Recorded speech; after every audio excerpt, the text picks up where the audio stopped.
Best diet जगातला कुठला जो मला सूट होतोय, म्हणजे माझ्या प्रकृतीला आणि माझ्या जीवनशैलीला सूट होतोय आणि जो मी लॉंग टर्म पर्यंत सस्टेन करू शकतो. आपल्याला जगण्यासाठी खायचं आहे, खाण्यासाठी जगायचं नाहीये.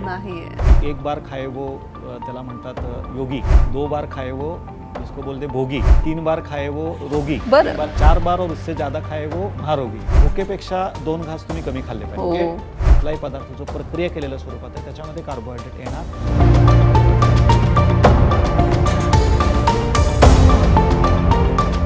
नमस्कार, मी संपदा हुद्देदार. डी कोडिंग डायबिटीज ह्या आपल्या इन हाऊस पॉडकास्ट सिरीजमध्ये तुम्हा सगळ्यांचं खूप खूप स्वागत. तुम्हाला माहिती आहे आपण वेगवेगळे विषय इथे हाताळतोय डायबिटीजच्या संदर्भातले. हा आपला हेतू आहे की तुम्ही आनंदाने जगणं अपेक्षित आहे. डायबिटीजबद्दल जो टॅबू आहे तो तुमच्या डोक्यातनं निघणं गरजेचं आहे. असाच एक विषय घेऊन आज आलो आहे, डायबिटीज आणि डाएट. आपल्याला माहिती आहे डायबिटीज पेशंटला जेव्हा डायबिटीज डिटेक्ट होतो त्यावेळेस त्यांच्या डोक्यामध्ये आपोआप प्रश्न निर्माण होतात. बापरे, आता डाएट सांगतील डॉक्टर, कसं मेंटेन करायचं, काय खायला पाहिजे, काय खायला नको आहे, प्रमाण किती, मग माझं मन मला मारावं लागेल का, असे अनेक प्रश्न आहेत. आणि ह्याच प्रश्नांची उत्तरं आज आपल्याला ह्या एपिसोडमधनं मिळणार आहेत. आपल्यासोबत आहे doctor Bhagyesh Kulkarni, diabetes reversal specialist आणि wellness coach, diabetes free forever संस्थेचे संस्थापक. चला स्वागत करूया. नमस्कार डॉक्टर. खूप खूप स्वागत. डॉक्टर, डायबिटीज म्हटलं की रिस्ट्रिक्शन्स असं आपण मानतो जनरली, किंवा कुठलं डाएट घ्यायला पाहिजे किंवा काय. तर तुम्ही असं बेस्ट डाएट, जगातलं बेस्ट डाएट एखाद्या डायबिटिक पेशंटनी फॉलो केलं की त्याच्या सगळ्या चिंता समस्या दूर होतील, असा कुठला गोल्डन फॉर्म्युला सांगू शकाल का? हो, आहे ना गोल्डन फॉर्म्युला, तोच सांगणार आहे मी आजच्या सेशनमध्ये. सो सगळ्यात पहिल्यांदा मी याच्यामध्ये सांगू इच्छितो की कुठला असा एकच पद्धतीचा बेस्ट डाएट किंवा अशा पद्धतीचा नसतो. त्याला जो फॉर्म्युला किंवा असा आपण जर हुडकायला म्हटलं की हा एक डाएट आहे, तो मी फॉलो केला आणि तो आयुष्यभर मी फॉलो केला तर माझा डायबिटीज पूर्णपणे निघून जाईल आणि कायम माझ्या शुगर लेवल कंट्रोलमध्ये राहतील. तर पहिल्यांदा डायबिटीजकडे येण्याच्या अगोदर डाएट आणि कुठला, म्हणजे डाएट हा जो वर्ड आपण घेतोय हा आत्ता प्रचलित झालेला आहे. म्हणजे आपण जेव्हा लहान होतो किंवा आपल्या आजी आजोबांना कधी हा प्रश्न नाही पडला की मला डाएट काय फॉलो करायचं आहे. म्हणजे एक 10 वर्ष 20 वर्ष फक्त मागं गेलो तर आपल्याला डाएट हा थोडासा जास्त आपण कॉन्शियस झालेला, फॅन्सी वर्ड. सगळ्यात पहिला मी तर सांगू इच्छितो की जो व्यक्ती नॉर्मल आहे, ज्याला काही आजार नाही, ज्याला काही प्रॉब्लेम नाही, त्यानं कुठल्याही पद्धतीचा वेगळा डाएट बदलण्याची गरज नाही आहे. त्याच्यासाठी लहानपणापासून त्याच्या आई वडिलांनी जो शिकवला आहे, जो त्याला चांगला आहे, म्हणजे ज्याचं बरं चाललेलं आहे, त्यानं कुठलाही त्याच्या डाएटमध्ये बदल नाही केला पाहिजे. आता राहिला प्रश्न की ज्यांना डायबिटीज झाला आहे, ज्यांना ब्लड प्रेशर आहे, ज्यांना थायरॉइड आहे, ज्यांना ओबेसिटी आहे आणि जे स्वीकारतायत, बघ मी याच्यात काय सांगतोय की मला गोळ्या औषधांच्या पलीकडे जाऊन मला नैसर्गिक बदल करून मला माझ्या डाएटला मेडिसिनच्या पद्धतीने ट्रीट करायचं आहे, त्यांच्यासाठी ही डाएट थेरपी आपण सजेस्ट करतोय. ज्यांना नैसर्गिकरित्या त्यांच्या शुगरवरती किंवा डायबिटीजवरती कंट्रोल हवा आहे, ज्याला आपण म्हणतो थेरॅपॅटिक डाएट. थेरॅपॅटिक डाएटचा सिंपल अर्थ काय की मी आजारी आहे तर आजाराच्या वेळेला, म्हणजे आपल्याला एखाद्या वेळेला सर्दी झालं, खोकला झाला की आपण आपल्या डॉक्टरांकडे गेलो की फॅमिली डॉक्टर काय म्हणतात की बाबा रे 4 दिवस 5 दिवस तू फ्रीजमधलं अन्न खाऊ नको, ऑइली खाऊ नको. लाईफटाईम तुम्हाला असं सांगतात का की आता लाईफटाईमच तुम्ही फ्रीजमधलं काही खायचं नाही, लाईफटाईम तुम्ही स्टफ ऑइली खायचं नाही, जोपर्यंत तुमच्या आजाराचं निराकरण होत नाही. So whenever we are suffering from any kind of a disorder like diabetes कुठल्याही, तर त्यावेळेला माझ्या डाएटला मला थेरपीच्या पद्धतीनं घ्यायचं आहे. So we will considered as a you need to understand की तुम्हाला डिसऑर्डर कुठली आहे आणि त्याच्यासाठी कुठला थेरॅपॅटिक डाएट माझ्या रिकव्हरीसाठी, मला फास्ट रिकव्हरीसाठी मला मदत करू शकेल, ती रिकव्हरी सस्टेन ठेवायला मदत करू शकेल, तो डाएट तुमच्यासाठी बेस्ट आहे. सो बेस्ट डाएट म्हणण्यापेक्षा तुमची प्रकृती काय आहे, तुम्हाला आजार कुठला आहे, तुमची ओव्हरऑल तुमची लाईफस्टाईल जगण्याची कशी आहे, या पद्धतीनं जर का मी तो सजेस्ट केला तर त्याच्यात रिझल्ट्स पण फास्ट मिळतात आणि सगळ्यात महत्त्वाचं आहे तो मला पुढे सस्टेनेबल पण ठेवता येऊ शकतो. सो बेस्ट डाएट जगातला कुठला जो मला सूट होतोय, म्हणजे माझ्या प्रकृतीला आणि माझ्या जीवनशैलीला सूट होतोय आणि जो मी लॉंग टर्म पर्यंत सस्टेन करू शकतो. मला ती शिक्षा नाही वाटली पाहिजे परत, हा करायचं आहे. हो ना. सो मला करायचं आलं ना, तिथं शिक्षा आली अगदीच. तिथं परत काय आलं की माझ्यातल्या लाईफस्टाईल आणि तुमचे हे वर्षानुवर्षाचे पॅटर्न आहे, तो तुम्ही मागच्या म्हणजे दरवर्षी आल्या पद्धतीनं आपण हे केलेलं नाहीये. वर्षानुवर्ष तुमच्या खाण्याच्या सवयी आहेत, तुमच्या सकाळी उठण्या. सो मी एक दिवस उठलो आणि तुम्हाला म्हणायला लागलो उद्यापासून 7 नंतर जेवण नाही करायचं. 4 दिवस तुम्ही फॉलो कराल, 5व्या दिवशी नाही, मी तुम्हाला एकदम म्हटलं की नाही उद्यापासून ब्रेकफास्ट बंद. This is not going to happen. It's a gradual change. It's a therapeutic change. So I need to understand your culture. I need to understand your background. आणि तुम्हाला जे सूट होतोय, जो तुम्हाला करावं वाटतोय, जे तुम्हाला एन्जॉयबल प्रोसेस होते, जो तुमचा कन्व्हिनियन्स बघतोय, फारच महत्वाचं ते महत्वाचं आहे. तो डाएट तुमच्यासाठी बेस्ट. डाएट हा एन्जॉयबल होऊ शकतो, हा महत्त्वाचा 100% मुद्दा आहे. एन्जॉयच अगदी. करायचा आहे. हा. म्हणजे आपलं आणि अल्टिमेटली कसं आहे की अल्टिमेटली बऱ्याच जणांचं ह्याच्यात कन्फ्युजन काय आहे की डाएट डाएट डाएट म्हणजे काय की बाबा हम खाने के लिए जीते या जीने के लिए खाते. हा फार मोठा प्रश्न ह्याच्यामध्ये येतो. डाएटमध्ये आपल्याला जगण्यासाठी खायचं आहे, खाण्यासाठी जगायचं नाहीये. नाहीये. हा फंडा याच्यामध्ये येतो. तो पहिला तिथं क्लॅरिटी आली पाहिजे की बाबा डाएट हा माझ्या आयुष्याचा एक पार्ट आहे. डाएट किंवा खाणं हाच सगळ्यांचं आयुष्य बनून जातो आणि ते एवढं त्याच्यामागं हे करून ठेवतात ना, जिथं जाईल तिथं I am following this diet, I am doing this thing, मी असं करायचं, मी तसं करायचं. अरे नाही, तुझं आयुष्य तू स्वतःचं पण खराब करतोयस आणि तुझ्या आजूबाजूचं पण सगळं कल्चर बिघडवतोयस. एवढं त्याला पॅनिक लेवलवर घ्यायची गरज नाही. It's like that. फारच महत्वाचं आहे हे. आणि जनरली असं आपण म्हणतो की डायबिटीज म्हटलं की आता आपण तुम्ही सांगितलंच मला की फूडवर रिस्ट्रिक्शन्स येतात, पण नेमका फूडचा आणि डायबिटीजचा काय संबंध आहे? फूडचा आणि डायबिटीसचा खूप जवळून संबंध येतो. कारण बेसिकली मला हे लक्षात घेणं गरजेचं आहे की मला जगण्यासाठी अन्न तर घ्यावं लागणार, फूड घ्यावं लागणार. कारण जसं गाडीला इंधन पाहिजे तसं माझ्या शरीराला ग्लुकोज पाहिजे. बरोबर. अनफॉर्च्युनेटली माझ्यामध्ये काय प्रॉब्लेम झाला की पहिल्यांदा मी काहीही खाल्लं, पहिलं काही किंवा कुठल्याही गोष्टी खाल्ल्या तर त्याचं पचन होऊ शकायचं. ती यंत्रणा बिईंग अ डायबिटीस जेव्हा मला होतं तर कार्बोहायड्रेट पचवण्याची माझ्यातली यंत्रणेमध्ये बिघाड झालाय किंवा त्या कार्बोहायड्रेट पचवण्याच्या यंत्रणेमध्ये थोडा त्याच्यावर गंज चढलाय. तर जोपर्यंत ती यंत्रणा दुरुस्त होत नाहीये तोपर्यंत मला असे फूड्स रिस्ट्रिक्ट करायचे जे माझ्यावरती ग्लुकोजचा लोड वाढवत आहेत, माझ्यावरती कार्बोहायड्रेटचा लोड वाढवत आहेत. So I need to little bit conscious किंवा मला थोडीशी मॉडिफिकेशन करायची आहे. मला पूर्णपणे रिस्ट्रिक्शन आणायचं नाहीये, लिमिटेशन आणायचं. रिस्ट्रिक्शन आणि लिमिटेशन मध्ये फरक आहे. रिस्ट्रिक्ट मध्ये मी कम्प्लीटच त्याला बॅन केला आणि कुठलंही रिस्ट्रिक्शन आलं की माणसाची रेबल प्रवृत्ती त्याच्यामध्ये येते. पण मी ते ग्रॅज्युअली हळूहळू रिड्यूस करायचं आहे, मला ते लिमिट करायचं आहे किंवा मला ते रिप्लेस करायचं आहे. So basic theory here goes it, we are not restricting. तुम्ही हे बंद करा, ते बंद करा, ते बंद करा, ते बंद करा. तो प्रश्न डायबिटिक पेशंटला येतो, अरे मी सगळंच बंद करायचं आहे, मी आयुष्य जगायचं का नाही. बरोबर. मग तिथून तो रेबल मोडमध्ये जातो. तर मला त्याला जर का रेबल मोडमध्ये न्यायचं नाही आहे, मला जर का त्याला तीव्रतेचा प्रतिरोध नको आहे, मला त्याच्याकडनं प्रतिकार नको आहे, तर त्याला आपल्याला बेटर अल्टरनेटिव्ह शिकवायला पाहिजेत, त्याला रिप्लेसमेंट्स काय ते शिकवायला पाहिजेत. आणि हे जे आहे ते कल्चर शॉपिंगपासून बदलणं गरजेचं आहे. बरोबर. किचनपासून तो बदल घडवणं गरजेचं आहे. त्या घरात जी कोण किचनमध्ये जी कोण व्यक्ती, घरात गृहिणी जी कोण आहे तिच्या पण मानसिकतेमध्ये तो बदल करणं गरजेचं आहे. सो डाएट म्हणजे फक्त 4 गोष्टी बंद करा आणि 4 गोष्टी सुरू करा एवढं सोपं असतं तर मग संपदा सोपं होतं ना. मग मी इंस्टाग्राम किंवा फेसबुकवरती हे दिलं असतं, ही एवढी मोठी लिस्ट, हे असं आहे, हे असं आहे, हे सगळ्यांनी 2-7 जेवण करा आणि तुमचा डायबिटीस बरा झाला. बरोबर. एवढं सोपं असतं तर मग डॉक्टर भाग्येश कुलकर्णी किंवा डायबिटिक रिव्हर्सल किंवा स्पेशालिस्टची गरज लागली नसती. You are different, this person is different. माझा डाएट वेगळा आहे, माझं कल्चर वेगळं आहे, माझं अपब्रिंगिंग वेगळं आहे, माझं रिलिजन वेगळं आहे, माझं रिजन वेगळं आहे. बरोबर. अंडरस्टँड मला काय म्हणायचं आहे ते. सो तिथं हा रोल येतो की मला पहिल्यांदा अनालाइज करायला लागेल की मला काय सूट होतंय. मी जर का पंजाबी माणसाला सांगितलं की तू बाबा ये आणि तू मिसळ खा, बरोबर, त्याला ती ब्रेकफास्टमध्ये कितीही चांगली असेल तरी मिसळ त्याला डायजेस्ट होणार नाही. तुम्हाला once in a blue moon उठला आणि तुम्ही सकाळी उठून पराठा आणि छोले भटोरे तुम्हाला ब्रेकफास्टमध्ये खाल्ले, it's not going to suit you.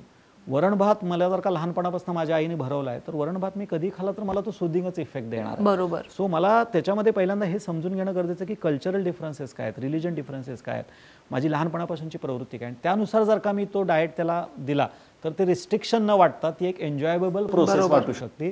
So I will change this to restriction to limitation, limitation to reduce आणि reduce to replacement. Not only replacement, better replacements. कारण आपल्याला टेस्टबड उगाच दिलेले नाहीयेत. आपण काही गाय म्हैस नाहीये की बाबा दररोज उठलोय आणि चारा सुटलेला आहे. राईट. वी आर फॉर्च्युनेट की निसर्गाने आपल्याला ते दिलं, तर त्याचा आस्वाद पण घेता आला पाहिजे. हा फॅक्टर जर का आपण लक्षात घेतला आणि त्या पद्धतीनं जर का डायबिटिक पेशंट्सना आपण ट्रीट करायला सुरुवात केली तर मला वाटते त्यांच्यासाठी ती शिक्षा न होता, रिस्ट्रिक्शन न होता ती एक आनंददायी प्रक्रिया होऊ शकते.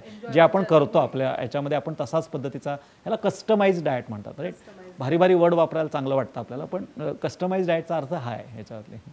आणि टेलर मेड ना, साधा आपला ड्रेस आहे त्याचं फिटिंग जर का चांगलं नसेल तर आपल्याला तो ड्रेस आपण पैसे खर्च केल्यावर घालत नाही. डाएट तर एवढ्या वर्षाचा आहे, तो पण कस्टमाइज नसेल तर मी कसा फॉलो करणार, आपण टाकूनच देणार तो. ॲज सिम्पल आहे. म्हणजे इन शॉर्ट शरीर चक्राच्या विरुद्ध जाऊन काही करू नका डाएटच्या बाबतीत. 100% तुमचं शरीर चक्र काय आहे, तुमचा होमिओस्टॅसिस काय, तुमचं सर्कॅडियन रिदम काय, हे पहिल्यांदा असेस करा आणि अकॉर्डिंग टू दॅट सोपे बदल करायला लागा. सोपे बदल करा.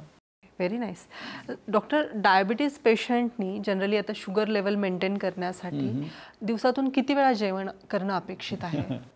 ओके, म्हणजे ह्याचं एक सोपं उत्तर मी देतो. डायबिटिकच असं नाही, आपल्या पूर्वजांनी पण हे सांगितलेलं आहे, एनेशंटमध्ये पण सांगितलेलं आहे. माहीत असेल, तो ऐकलं पण असेल की एक बार खाए वो, त्याला म्हणतात योगी, 2 बार खाए वो जिसको बोलते भोगी, 3 बार खाए वो रोगी, 3 बार खाए वो रोगी, और 4 बार और उससे ज्यादा खाए वो महारोगी. नवीन याच्यामध्ये आलेलं. सो बेसिकली कसं आहे की मध्ये मी माझ्या एक बघण्यात एक आलं होतं की त्याच्यात ते सांगत होते की तुम्हाला बकरी व्हायचं आहे का टायगर व्हायचं आहे, सिंपल म्हणजे याच्यावरती. तर मला लक्षात आलं नाही काय म्हणजे याचं उत्तर देतील. तर त्यांनी सांगितलं की बकरी म्हणजे काय, बकरी बघा ती सारखी खात असती, पण तेच वाघ किंवा तुम्ही जर का असा कुठला बघितलं, तो भूक लागल्यावरतीच तो शिकार करतो आणि त्याच वेळेला तो करतो, नंतर तो पूर्ण ह्याच्यामध्ये असतो. आपला प्रॉब्लेम काय झाला आजच्या कालावधीमध्ये की आपण उठसूटच खात सुटलेला आहे.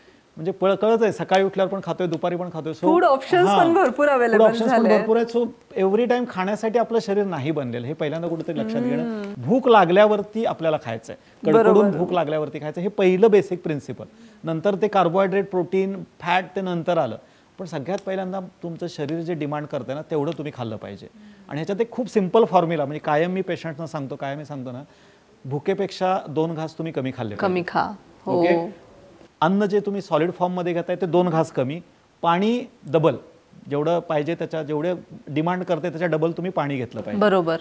ट्रिपल तुम्ही तिप्पट व्यायाम केला पाहिजे, आणि चौपट तुम्ही लाईफमध्ये हसलं पाहिजे किंवा लोकांना अप्रिशिएट केलं पाहिजे. हा 4 स्टेपचा फॉर्म्युला आहे. म्हणजे ज्यांना कुणाला ओव्हरऑल हे पाहिजे ना, डाएट जे करतायत, भुकेपेक्षा 2 घास कमी खावा. जेवढं अन्न घेताय ते चरवण करून खाता आलं पाहिजे, चावून अन्न खाल्लं पाहिजे. कडकडून भूक लागल्यावरतीच अन्न घ्या. गरज नाहीये 1 वाजला झालं मी दुपारचं जेवण, 4 वाजले चहा biscuit, this is not what ever your body is demanding, त्या पद्धतीनं तुम्ही घेतलं पाहिजे. बरोबर. हा पहिला पार्ट आहे, आणि मग तुम्ही बाकीच्या गोष्टींना प्राधान्य त्याच्यामध्ये देऊ शकता असं मला वाटतं. ओके. आणि आयडियल पोर्शन साईज काय असणं अपेक्षित आहे मीलचा, पर्टिक्युलरली डायबिटीज पेशंटसाठी? डायबिटिक पेशंटसाठी पोर्शन साईज असं म्हणण्यापेक्षा मी असं म्हणेन की तुमच्या शरीरात जसं विभाजन आहे, म्हणजे माझ्या मागच्या एका ह्याच्यात पण मी म्हणलं होतं की आपल्या शरीरामध्ये 70 to 72% वॉटर आहे, पाणी आहे, आणि बाकीचे जे तुमच्या ह्याच्यात आहेत ते बाकीचे एलिमेंट्स आहेत. त्यामुळे तुमच्या जेवणामध्ये मॅक्सिमम पोर्शन हा जलतत्वयुक्त असला पाहिजे, ज्याच्यामध्ये पाणी तत्व जास्त आहे, ज्याच्यामध्ये बायो एन्झाईम जास्त आहेत. हा सगळ्यात पहिला तुमचा म्हणजे लॉजिकल पार्ट जो त्याच्यामध्ये येतो तो. तुम्ही जर का तुमच्या खाण्यामध्ये रिफाईंड पदार्थ वापरताय, ॲसिडिक पदार्थ वापरताय, तर ते पचवण्यासाठी शरीराला शुगर वाढवावीच लागणार. जेवढं तुमच्या शरीरात तुम्ही ॲसिडिक मिडियम वाढवताय, जेवढे तुम्ही इन्फ्लमेशन वाढवणारे पदार्थ घेताय ते कुठल्याही पद्धतीचे, तर असं म्हणतात की ओव्हरऑल डायबिटिक पेशंट्स असेल किंवा कुठलाही हे असेल तर त्यानं राजसिक पदार्थांचा वापर शरीरात कमी केला पाहिजे. जास्तीत जास्त अल्कलाईन किंवा जास्तीत जास्त सात्विक पदार्थ वापरले पाहिजेत. युजली मी जनरली हे सांगायचा प्रयत्न करतो की आपण एक फॉर्म्युलाच्या डिराईव्ह केलेला आहे, 40-30-20. म्हणजे पहिली गोष्ट, भुकेपेक्षा तुम्ही थोडंसं पोट कमी हे ठेवायचं आहे, 2 घास कमी खायचे, म्हणजे 10 ते 15% अन्न तुम्ही कमी घ्यायचं. राहिला पोर्शन तुमचा 80% किंवा 85%. त्यातला जो निम्मा पोर्शन आहे, म्हणजे 35 ते 40% जे अन्न आहे हे तुमचं पाणीयुक्त, जलतत्वयुक्त असलं पाहिजे, ज्याच्यात तुमचे सलाड्स येतात, स्प्राउट्स येतात, फळं येतात. असं अन्न जे नैसर्गिक आहे, जे रिजनल आहे, जे ओरिजिनल आहे, जे ताजं आहे, ज्याच्यावर कुठलीही प्रक्रिया, म्हणजे आपण त्याच्यावर फ्राय पॅक फूड तर खूपच लांबची गोष्ट राहिली, ते तर मी रिफाईन तर नाहीच म्हणेन. आणि हा जो फायबरवाला पोर्शन आहे तो तुमच्या टोटल खाण्याच्या 40% म्हणजे निम्मा पोर्शन हा तुमच्या ह्याच्यामध्ये आला पाहिजे. त्यात सगळ्या पद्धतीचे तुमचे व्हेजिटेबल्स येतात, सगळ्या पद्धतीच्या पालेभाज्या, फ्रूट, स्प्राउट सगळं ते त्याच्यामध्ये येतं. कुक्ड जो येतो, कुक्ड ऑप्शन, ज्याला आपण वरण, डाळ, आमटी, शिजवलेली भाजी, हे सगळं तुमचं 30% साधारण 25 ते 30%. आणि ज्याच्यामध्ये कार्बोहायड्रेट आहे, ज्याच्यामध्ये स्टार्च आहे, मग त्यात सगळे आपले ग्रेन्स आले पर्टिक्युलरली. तुमचं भात आला, त्याच्यामध्ये तुमचं भाजी भाकरी बरोबर आपण जी चपाती खातो, पोळी खातो, ब्रेड वगैरे वगैरे, हे सगळं 20 ते 25% आलं. आणि मग त्याच्यानंतर जो पुढचा क्रायटेरिया येतो that we considered as a worst, जो आपण अवॉइडच केला पाहिजे, जो रिफाईंड आहे. कारण रिफाईंडमध्ये सिंपल कार्बोहायड्रेट्स येतात, सिंपल कार्बोहायड्रेट ते आत आले की ते आपल्याला येतात. त्याच्यामध्ये फ्रूट ज्यूस सुद्धा आलं. म्हणजे बऱ्याच जणांचं असतं की बाबा आम्ही फ्रूट नाही, आम्ही फ्रूट ज्यूस घेऊ का, तर फ्रूट ज्यूसमध्ये तर फ्रुक्टोज, आणि fructose is a very simple form of this thing. So तुम्हाला जेवढं तुम्ही रिफाईंड, पॅक्ड किंवा कुठल्याही पद्धतीचे शरीरात गेल्यानंतर ॲसिडिटी वाढवणारे किंवा पचायला जड असणारे, ज्याच्यात जिवंतपणा नाही आहे, जे ऑलरेडी पदार्थ डेड आहेत, ते पदार्थ तुम्ही कम्प्लिटली टाळले पाहिजेत. कारण ते हाय शुगर स्पाइक्स करतात तुमचे, त्याचा ग्लायसेमिक इंडेक्स पण हायर साईडला असतो आणि ते ओव्हरऑल तुमच्या तब्येतीला किंवा पचवण्यासाठी तुमचं, आणि फक्त डायबिटीसच नाही, शुगर, ते तुमचं गट हेल्थ बिघडवणार, तुमचं कोलेस्ट्रॉल वाढवणार, तुमच्या रक्तवाहिन्या कडक करणार, तुम्हाला डिमेन्शिया तयार करणार, सेक्शुअल विकनेस पण क्रिएट करणार. So it's not just about diabetes. जे अनहेल्दी आहे ते अनहेल्दीच आहे. तुम्ही डायबिटीस आहे म्हणून टाळायचं नाहीये. मी सगळ्यांनाच इथं सांगू इच्छितो की जे गोष्टी खराब आहेत त्या कधीतरी ऑकेजनली मला घ्यायच्या आहेत. Everyday should not be occasion to take that. हा इथं मेजर प्रॉब्लेम डाएटमध्ये होता असं मला वाटतं. बरोबर, अगदी महत्त्वाचं. आता सारखं कार्बोहायड्रेट्स हा शब्द येत होता. सो कार्बोहायड्रेट्सला खूप महत्त्व आहे. ओके, तर रोजच्या जेवणामध्ये ह्याचं प्रमाण किती असणं अपेक्षित आहे? आता आपण भारतीय आहारामध्ये बघितलं तर ते 70 to 80% आहे. Being a diabetic we need to cut it down to 40% पेक्षा कमी आलं पाहिजे. 35 ते 40%. आता ॲक्च्युली ज्या Indian council of medical research किंवा अमेरिकन डायबिटिक असोसिएशननी पण ज्या नवीन गाईडलाईन्स त्याच्यात त्यांनी हेच सांगितले की कार्बोहायड्रेट रिस्ट्रिक्ट करा म्हणून. त्यांनी 50% सांगितलं. आमचं म्हणणं अजून थोडंसं ते 10 ते 15% खाली आणलं तर लवकर लोकांची डायबिटीसमधून रिकव्हरी होऊ शकेल, त्यांचं HbA1c लवकर कंट्रोलमध्ये येऊ शकेल आणि गोळ्यांवरचं त्यांचं बर्डन कमी येईल. सो ओव्हरऑल जे कार्बोहायड्रेटचं पोर्शन आहे, कार्बोहायड्रेट, तो आपण लेस दॅन 40% आणू शकलो, 25 ते 40% दरम्यान, तर ते खूप चांगलं प्रमाण दिसून येतं. लवकर लोकांच्या शुगर कंट्रोलमध्ये येतात आणि मेडिसिनचं बर्डन पण लवकर कमी. असे कुठले पदार्थ, पर्टिक्युलर पदार्थ तुम्ही सजेस्ट कराल का की ज्यामध्ये कार्बोहायड्रेट्सचं प्रमाण जे तुम्ही आता मेन्शन करताय ते पण साध्य होईल लोकांना? कार्बोहायड्रेटचं प्रमाण कुठल्या ह्याच्यात जास्त आहे कमी आहे हे आपण कॅल्क्युलेट करण्यापेक्षा जे आपल्या रेग्युलर खाण्यामध्ये अनाज किंवा ग्रेन हे पर्टिक्युलर कार्बोहायड्रेटचा मेजर सोर्स आहे. बरोबर, की ज्याच्यात स्टार्च असतं. लक्षात घ्या की आपल्याला जे रेकमेंड केलेलं आहे, आपल्याला जे सांगण्यात आलेलं आहे की मी जेव्हा 40-30-20 म्हणतोय, कुठलंही अन्न तुम्ही शिजवता, म्हणजे साधी आपल्याकडे भाजी आहे तर ती कच्च्या स्वरूपात खाणं आणि ती शिजवली की त्याच्यामध्ये तुमचं प्रक्रिया आली. बरोबर. सो आपल्याला असं म्हणतात कुठलाही पदार्थ एका ठराविक डिग्रीच्या पुढे आपण तळला, शिजवला की त्याच्यातली पोषण मूल्य निघून जातात. बरोबर. ती पोषण मूल्य जळून किंवा निघून जात नाहीत. 20% राहतात पण 80% gets converted into the starch. बरं. Starch is another form of glucose. So मी जेव्हा कुठलाही पदार्थ, मग बरेच सारखे लोक माझ्याकडे आपल्या इकडे काय आम्ही डॉक्टर घरातलंच खातो, पण तुम्ही 90% शिजवलेलं कुक फूड खाताय. सो तुम्ही 20%च पोषण मूल्य पोटात टाकताय, 70% तुमच्या शरीरात स्टार्च गेलं. बरोबर. आपल्याला जे सांगण्यात आलेलं आहे किंवा एक डायबिटिक पेशंटला सांगितलेलं आहे की 8 ते 9 चमचे साखर त्याला अलाउड आहे. बरं. 8 ते 9 चमचे दररोज तो घेऊ शकतो. 8 ते 9 चमचे साखर घेऊ शकतो. येस. याचा अर्थ काय आहे की बरेच सारखे लोक काय म्हणतात, आम्ही नाहीच घेत आहे, आम्ही कुठं 8 ते 9 चमचे साखर घेतो, आम्ही तर एक साखरेचं हे पण 1 चमचा पण नाही घेत, आम्ही साखर आमच्या घरातनं बाजूला. वेगवेगळ्या पदार्थांमधून न कळत जाते. वेगवेगळ्या पदार्थांमधून, म्हणजे त्याला हे लक्षात येत नाही, तो जो ब्रेड खातोय, तो जो पोळी खातोय, साधं एक पोहे जर का आपण हे घेतले तर त्यात 5 चमचे साखर आहे, नुसते पोहे विदाऊट साखर न टाकता बनवलेले, हे आपण लक्षात नाही घेत ना. सो मी सकाळी 1 वाटी पोहे खाल्ले, दुपारी 2 पोळ्या खाल्ल्या आणि रात्री 1 भाकरी खाल्ली, झाले ना, इथं माझे 15 चमचे साखर झाली.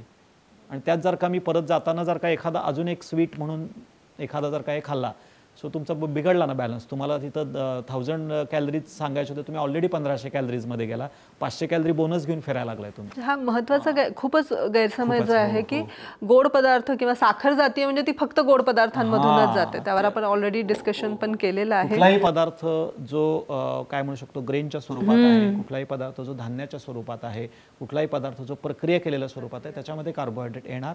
सो आपल्याला त्याचा पोर्शन कमी करायचा. बरोबर. त्याचा पोर्शन कमी करण्यासाठी तुम्ही यातायात किंवा पळापळ करू नका. तुमच्या खाण्यामध्ये फायबर तुम्ही पहिल्यांदा इन्कॉर्पोरेट करा, ऑटोमॅटिकली तुमच्या 50% तुमचं कार्बोहायड्रेट कट डाऊन होतं. कारण तुम्हाला कॉम्प्लेक्स कार्बोहायड्रेट किंवा कॉम्प्लेक्स जे फायबर्स तुम्ही पोटामध्ये टाकता ते तुम्हाला सॅटायटी फिलिंग देणार आहेत. ऑटोमॅटिकली तुमचं हे कमी होणार आहे, पण त्याला थोडा टाइम द्यावा लागतो. त्या गोष्टी थोड्या समजून घ्यायला लागतात की तुमची प्रकृती कशी आहे, तुमचं कल्चर कसं आहे, आणि हा बदल हळूहळू करत जायचा असतो. एका दिवशी मी सगळ्यांना सांगितलं आणि ते केलं, तो बदल त्या व्यक्तीला मानवत नाही. बरोबर. पहिला तुम्ही तुमच्या ब्रेकफास्टवरती या, तुम्ही नाश्त्यामधले कार्बोहायड्रेटचा इंटेक थांबवा. तिथं तुम्ही फ्रुट्स किंवा अल्कलाईन ज्युसेसनी दिवसाची सुरुवात करा, डिटॉक्स ज्युसेसनी सुरुवात करा. नंतर तुम्ही रात्रीच्या जेवणावरती काम करा, नंतर मग तुम्ही दुपारच्या जेवणावरती काम करा. मग तुम्ही फ्रिक्वेन्सी एकदा तुमचं पोर्शन झाला की मग तुम्ही फ्रिक्वेन्सी कमी करण्यावरती. बरोबर. सो पहिल्यांदा दिवसात मला 5 वेळेला खायची सवय असेल तर then we will come to the 4 times. बरोबर. 1 महिना ते फॉलो करा कन्सिस्टंटली. मग 4 टाइम्स तुम्हाला जमायला लागलं, मग तुम्ही पोर्शन साईज वरती या. मग पोर्शन साईज वरती मग 3 वरती या. मग 3 वरती आल्यानंतर मग हळूहळू ब्रेकफास्ट कट डाऊन करून मग तुम्ही जर का तुम्ही ओबेस असाल, तुम्हाला फॅट लॉस करायचं आहे, मग तुम्ही फास्टिंग वरती येऊ शकता, किंवा मग तुम्ही 12 तास 14 तास 16 तास हे. सो ग्रॅज्युअली हा बदल केला तर तो डाएट मला सुखावा होतो. मी जर का एका दिवशी सगळं तुम्हाला सांगितलं आणि केलं तर ते मग त्याला मग ते जाचक वाटायला लागतं. जाचक वाटायला लागतं, बरोबर. जनरली आपण डायबिटीज पेशंटला एक्सरसाइज पण सजेस्ट करतो. ठीक आहे, तर असे काही पदार्थ आहेत का की त्यांनी व्यायाम करायच्या आधी खाणं अपेक्षित आहे किंवा व्यायाम करून आल्यावर हे पर्टिक्युलर पदार्थ आहेत हे तुम्ही खाल्ले तर अजून चांगलं, असे काही पदार्थ सजेस्ट कराल? नाही, इट्स नॉट लाईक दॅट की अगोदर आणि नंतरचं ह्याच्यातलं. तुमची बॉडी जर का डिमांड करत असेल, तुमच्या गोळ्या औषधांचे डोस जास्त आहेत आणि if you are feeling hypoglycemic, if you are feeling fatigue, right, तुम्ही पण बघितलं असेल कधी विम्बल्डनची मॅच किंवा कधी कुठलं तुम्ही बघितलं तर मध्ये जर का ते ब्रेक घेतात तर त्यावेळेला ते काही प्रोटीन शेक किंवा ग्लुकोजचं पाणी वगैरे नाही पित किंवा कुठलं हे नाही पित, ते काहीतरी फळ खातात. Most of the time banana खातात बघा. तुम्ही जर का बघितलं तर तुम्ही इन्स्टंट सोर्स ऑफ कुठलाही फ्रूटचा सोर्स तुम्ही त्यावेळी घेऊ शकता. असं नाही की प्रोटीनच घेतलं पाहिजे किंवा काहीतरी फूडच खाऊन गेलं पाहिजे असं कुठला, आणि ते पण तुमच्या बॉडीनं डिमांड केलं तर मोस्ट ऑफ द टाइम. म्हणजे मी पण बऱ्याच वेळा माझा करतो, मी फास्टिंगमध्ये 16 तास, मला वैयक्तिक फास्टिंग आवडतं आणि माझ्या प्रकृतीला ते सूट होतं. मी फास्टिंगमध्ये एक्सरसाइज केला तर मला एनर्जेटिक जास्त वाटतं. बरोबर. दुसऱ्या एखाद्याची प्रवृत्ती असू शकते, प्रकृती असू शकते, तो अंडरवेट असू शकतो किंवा त्याला हायपोग्लायसेमिया, मे बी इन्शुलिन घेणारा एखादा व्यक्ती असू शकतो. So if your body is demanding, तुम्हाला जर का तसा पद्धतीचा वाटत असेल तर एक्सरसाइज करण्याच्या अगोदर तुम्ही घेतलेलं चांगलं. काही काही लोक असे असतात की ज्यांना एक्सरसाइज झाल्यानंतर सूट होत नाही. So you need to analyse की माझी रिक्वायरमेंट काय आहे, की मला एक्सरसाइज करायच्या अगोदर वाटलं तर मला बरं वाटते. काही काही जण म्हणतात एक्सरसाइज झाल्यानंतर मला प्रोटीनचा भरणा करतात बरेच लोक. गरज नाही, एक्स्ट्रा कुठली तुमची बॉडी तुम्हाला डिमांड करते ते तुम्ही घ्या. एक्स्ट्रा प्रोटीन तर मी बिलकुल नाही रेकमेंड करणार. बरंचसारखं प्रोटीन आपल्याला आपल्या आहारातनं मिळत असतं, ते तुम्ही पहिला ट्राय केलं पाहिजे. कारण एक्सेसिव्ह प्रोटीन जे घेताय ते बऱ्याच जणांना वाटतं की किडनीला डॅमेज, किडनीला खूप नंतर आहे. बरं, एक्सेसिव्ह प्रोटीन हे कार्सिजोनिक आहे, ते सेल ग्रोथ तुमची वाढवतं, सेल प्लोरायफरेशन शरीरामध्ये वाढवतं. एम्टॉर नावाचं जे रिसेप्टर आपल्या शरीरामध्ये होतं, म्हणजे रिसर्चने प्रूव्ह केलेलं आहे की गरज नसताना जर का मी प्रोटीन प्रोटीन प्रोटीन जर का करत गेलो तर ते माझ्या सेल प्लोरायफरेशनला वाढवतं, माझं लाईफस्पॅन कमी होतं, माझं जे एजिंग करणारं जे इलेमेंट आहे तो माझ्यात वाढायला लागतो, म्हणजे मी लवकर म्हातारा व्हायला लागतो, लवकर माझ्या एजिंगची प्रोसेस वाढते आणि सगळ्यात वर्स्ट आहे कॅन्सरचं तुम्ही इंड्यूस करता. सो आय डोंट रेकमेंड की असंच गेलोय आणि मी दररोज प्रोटीन घ्यायला लागलोय, बिलकुल नाही. ते फॅट पण निघालंय हल्ली. तुम्ही ते थेरॅपेटिक, तुम्हाला किती गरज आहे, तुमच्या बॉडी साईज काय आहे, तुमच्या आहारामध्ये तुम्ही किती हे जाते, इट इज सफिशियंट. म्हणजे त्याच्यापेक्षा जास्त नाही. तुम्ही 7 ते 8 बदाम किंवा मुठभर शेंगदाणे जर का दररोज खाताय तर त्यातनं येणारं प्रोटीन ॲक्च्युली सफिशियंट आहे. You don't need to take any extra unless and until you are building something athletic, मला मॅरेथॉन पळायला जायचं आहे किंवा मला माझी बॉडी बिल्डअप करायची आहे, आणि मग त्यासाठी तुम्ही पर्सनल असेल त्यावेळी तुम्ही वाढवा. पण मी नॉर्मल डायबिटिक आहे, नॉर्मल माझ्या ह्याच्यामध्ये चाललंय, सगळं रुटीन आहे आणि मी कार्बोहायड्रेट कमी केलंय म्हणून कॉम्पेन्सेटरी म्हणून मी माझं प्रोटीन वाढवतो, this is a wrong way. This is wrong way. तुम्ही डॅमेज जास्त करताय. तुम्ही don't do that. I don't recommend this thing. फार महत्त्वाचं आहे. आता असंच एक सगळ्यांनाच पडला असेल हा खरं तर प्रश्न, व्हेज खाणं चांगलं की नॉन व्हेज खाणं चांगलं? पहिल्यांदा खाणं चांगलं का वाईट, ह्याच्यामध्ये खाणं चांगलंच आहे, पण तुमच्या प्रकृती, तुमचं अपब्रिंगिंग कशा पद्धतीनं झालेलं आहे. लहानपणापासून जर का मी व्हेजिटेरियन आहे, मी जर का कुठल्या पद्धतीचं आहे, तर यू कॅन प्रेफर दॅट. आज बरेच जण एक्स्ट्रीमिस्ट करायला जातात. So it's all about your liking, की तुम्ही लहानपणापासून, आता एखादा कोळी व्यक्ती आहे जो समुद्र किनारी वाढलाय, तो लहानपणापासून मासे आणि ह्याच्यावर वाढलाय, त्याला मी जर का आला माझ्याकडे उद्यापासून मासे बंद, तो मला काठ मारेल. तो म्हणेल तुला बंद करतो, मला मासे नाही बंद होऊ शकणार. एखादा strictly religious follow, Jain follower आहे, त्याला मी सांगितलं नाही नाही ते तुझं वजन कमी आहे बाबा, उद्यापासून तुला अंड सुरूच करायला लागेल, तो नाही जाणार त्याच्यामध्ये. So it's not about vegetarian non vegetarian, हे नंतरचा भाग येतो. पहिल्यांदा तुम्हाला हे समजलं पाहिजे की तुमचं कुठल्या अपब्रिंगिंगमधनं तुम्ही आलेला आहे आणि त्याच्यामध्ये मला पोर्शन साईज कसा मॅनेज करता येईल, आणि मग तुम्ही नेचरच्या जवळ जाण्याचा जास्तीत जास्त प्रयत्न करा. Naturally we are build up for vegetarian more, right. Non vegetarian हे सर्वायवलसाठी, म्हणजे अगदीच मला काही मिळत नाही आहे किंवा हेच नाही, स्पिरिच्युअल ॲस्पेक्टमध्ये मी आता जात नाही, प्रत्येकाचे फूड चॉईसेस त्याच्यामध्ये असतात. पण कुठल्याही पद्धतीचं नॉन व्हेजिटेरियन फूड हे शरीरामध्ये ॲसिडिटी लवकर तयार करतं ॲज कम्पेअर टू हे. म्हणजे मी बरेचसारखे बघितले, मी व्हिगन डाएटचं पण ॲनालिसिस करून बघितलं तर व्हिगन डाएट जे फॉलो करतात, व्हिगन म्हणजे व्हेजिटेरियनच्या पुढची टप्पा. बरोबर. व्हेजिटेरियनमध्ये मिल्क आणि मिल्क प्रोडक्ट्स अलाउड असतात, व्हिगनमध्ये ते पण अलाउड नसतं. वनस्पतींपासून बनलेले नॅचरल हे किंवा व्हिगन मी जर का एक्स्ट्रा करतो, व्हिगन मध्ये सामोसा येतो, व्हिगन मध्ये पापड येतं. तसं बघायला गेलं तर मला सांगायचा उद्देश लक्षात येतोय का बघ, मैदा व्हिगन आहे. सो सांगायचा मला उद्देश काय की एकच कुठला तरी डाएट मी पकडलाय आणि तो एक्स्ट्रीमली खेचलाय असं नाही चालणार. मला माझ्या प्रकृतीनुसार, मला ह्याच्यानुसार मला पोर्शन साईज तशा पद्धतीने ॲडजस्ट करून देणं गरजेचं आहे. आणि नॉन व्हेजिटेरियन फूड हे जर का माझ्या शरीरात ॲसिडिटी क्रिएट करतंय, मी काय सांगतो लक्षात येते का बघ. आणि मला माझा डायबिटीस हा माझ्या शरीरात वाढलेल्या सुजेमुळे आहे किंवा मी ओबेस आहे, तर त्यावेळेला मला ते कट डाऊन करणं किंवा ते कमी करणं अत्यावश्यक आहे. मी ऑलरेडी अंडरवेट आहे, माझं हे आहे, मला वातज डायबिटीस आहे, तर त्यात मी एखाद दुसरा अंड खाल्लं काही प्रॉब्लेम नाही, पण मी त्याला बर्डन म्हणून टाकू नाही शकत. किंवा काही काही जण काय करतात की व्हिगन आहे मी, तर ते सोया, तर हे सोया सुद्धा इन्फ्लमेटरी कॅरेक्टरिस्टिकमध्ये जातं. म्हणजे ते म्हणतात की आम्हाला आता दूध वगैरे नाही चालणार, मग मी आता सोया मिल्क भरपूर पितो. त्यांना हे लक्षात घेणं गरजेचं आहे, सोया इज ऑल्सो प्रो इन्फ्लमेटरी, किंवा तो आपल्या शरीरामध्ये इन्फ्लमेशन वाढते. सोया मिल्क जर का मी एक्सेसिव्ह घेतलं ते सुद्धा हार्मफुल आहे. मी कोकोनट मिल्क घेतोय व्हिगन म्हणून, आपण मी सकाळी 1 ग्लास आणि संध्याकाळी 1 ग्लास, आणि एका ठिकाणी 12 तास एकाच ठिकाणी बसून आहे, नाही चालणार. मी कितीतरी असे व्हिगन पेशंट बघितलेले आहेत. कुठल्याही गोष्टींचा अतिरेक नकोय, किंवा हाच एक अमुक माझा झाला म्हणजे त्याला तुमच्या थेरपेटिक ह्याला जोडणं गरजेचं आहे की बाबा माझ्या शरीरात ऍसिडिटी वाढली, त्याला मला बॅलन्स करण्यासाठी थोड्या कालावधीसाठी मी व्हिगन झालो. अगेन आय विल ट्राय की जेव्हा मी बरा होते त्यावेळेला माझ्या कल्चरला मॅच होईल या डाएटकडे मी कसा येईन आणि एक पोर्शन मला कशा पद्धतीने आणता येईल. सो मी परत तिथंच येईन की बाबा तुमचा जो ओरिजिनल डाएट तुमच्या ह्याच्यात आहे त्याच्याशी संलग्न तुम्ही परत येण्याचा प्रयत्न करा, पोर्शन साईज कंट्रोल करा आणि ओव्हरऑल हेल्दी राहण्याचा. म्हणजे मी निरोगी होतो त्यावेळेचा माझं चाललंय ते कंटिन्युटी आहे, मी निरोगी करून रोगी झालो तर you require therapeutic diet as per your तुमची प्रकृती किंवा तुमची विकृती, दोन्ही पण तुमच्या विकृती आणि प्रकृतीनुसार असलेला डाएट, त्यातनं बरे व्हा आणि मग तुम्ही परमनंट डाएटच्या पद्धतीने तुमच्या नॅचरल फ्लो मध्ये तुम्ही या. 80% 70% तुम्हाला जे सूट होते, जे चांगलं चाललंय ते पुढे कंटिन्यू करा, 20% डेव्हिएशन अलाउड आहे तुम्हाला. सो ही प्रोसेस आहे. Very nice. सो थेरपॅटिक कडून तुम्ही परत नॉर्मल डाएट कडे या जो तुमच्या प्रकृतीला सूट होतं. मी तिथंच येईन परत त्याच्या, ते समजणं ही क्रिटिकल पार्ट असेल, तिथं आपण मदत करू शकतो. तिथं आपल्यासारखे जे डाएट एक्सपर्ट्स आहेत किंवा आपण त्यात का डाएट एक्सपर्ट ठेवले, मी लिहून देऊ शकतो ना की हाच डाएट सगळ्यांनी फॉलो करा. So we are not doing काय बरोबर आणि काय चूक यामध्ये फरक सांगणं फारच गरजेचं आहे लोकांना. कारण ते मला माझ्या वर्षभरामध्ये मला 280 दिवस 300 दिवस ते फॉलो करायचं आहे ना, बरोबर 10 ते 20%. So it's a therapy. बरोबर, 5-6 दिवसासाठी करायची गोष्ट नाहीये. सो तुम्ही जर का ते फॉलो करण्यात तिचं लाईफस्टाईल तुम्ही तशी बनवताय, बरोबर, you need advice for that की मी करतोय ते चुकीचं आहे का बरोबर आहे. इंटरमिटंट फास्टिंग बद्दल काय सांगाल? म्हणजे हल्ली बऱ्याच वेळा असं ऐकण्यात येते की मी आता IF वर आहे किंवा हे आहे, सो याबद्दल काय सांगाल? करायला पाहिजे, सगळ्यांनी करायला पाहिजे. फास्टिंग ही आपली एक जीवनशैलीचा भाग आहे. फक्त कसं आहे ते फास्टिंग माझ्यासाठी किती योग्य आहे, म्हणजे माझं तर म्हणणं आहे 12 तास फास्टिंग तर सगळ्यांनी करायला पाहिजे. फास्टिंगमुळे खूप बेनिफिट्स आहेत. सगळ्यात पहिलं तुमचं वेट लॉस होतं, तुमच्यामधलं तुमचं हे चांगलं राहतं, शरीराला विश्रांती मिळते, मेटाबॉलिझम तुमचं सुधारतं. डायबिटिक पेशंटला तर शुगरचे फ्लक्च्युएशन्स पूर्ण कमी होऊन जातात त्याच्यावरती. So if you are type 2 diabetes, if you are thyroid, if you are PCOD, तुम्ही फास्टिंग करायलाच पाहिजे. फक्त ते इंटरमिटंट करत असताना माझ्या प्रकृती हळूहळू त्या ठिकाणी गेलं पाहिजे.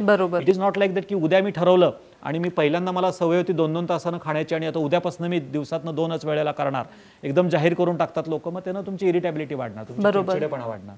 सो फास्टिंग हा थेरपॅटिक किंवा डॉक्टरांच्या मॉनिटरिंग खाली करणं गरजेचं आहे. If you are taking tablets, if you are taking insulin, if तुम्ही काही गोळ्या घेताय आणि तुम्ही दिवसातनं 3 वेळा गोळ्या घेताय आणि मी एकदाच अन्न घेतो आणि 2दा अन्न चक्करून पडणार ना तुम्ही.